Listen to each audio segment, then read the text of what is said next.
भारतीय पौराणिक कथाओं में मातृ पितृ भक्ति का प्रतीक है। उनकी कहानी रामायण में उल्लिखित है और आज भी उनके निस्वार्थ सेवा भाव की चर्चा होती है। श्रवण कुमार के माता पिता नेत्रहीन थे और वे उनकी सेवा में अपनी पूरी निष्ठा से समर्पित रहते थे।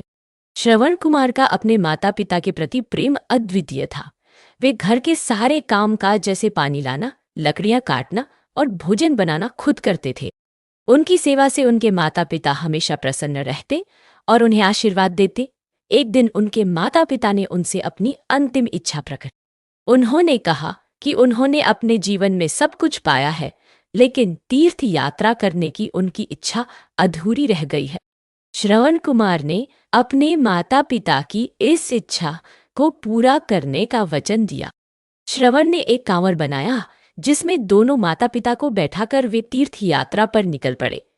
वे उन्हें काशी, प्रयाग, गया और अन्य पवित्र स्थानों पर ले गए। यात्रा के दौरान वे अपने माता पिता को तीर्थ स्थानों का महत्व और उनकी कहानियां सुनाते रहे। एक दिन वे तीर्थ यात्रा के दौरान अयोध्या के पास के जंगल में पहुंचे। रात्रि विश्राम के समय उनकी माता को प्यास लगी। श्रवण पानी लाने के लिए पास की सरयू नदी के तट पर गए। उसी समय अयोध्या के राजा दशरथ शिकार के लिए जंगल में आए हुए थे। राजा दशरथ को शब्दभेदी बाण चलाने में महारत हासिल थी। उन्होंने पानी में हलचल की आवाज सुनी और यह मान लिया कि कोई वन्य पशु पानी पीने आया है। राजा दशरथ ने आवाज के आधार पर तीर चला दिया, जो श्रवण के सीने में जा लगा। श्रवण के मुंह से आह निकल गई और वे जमीन पर गिर पड़े। जब राजा दशरथ घटनास्थल पर पहुंचे तो उन्होंने देखा कि उनका बाण किसी वन्य पशु को नहीं, बल्कि एक युवक को लगा है। उन्हें अपनी गलती का एहसास हुआ और उन्होंने श्रवण से माफी मांगी। श्रवण अपने माता पिता की चिंता से व्यथित थे।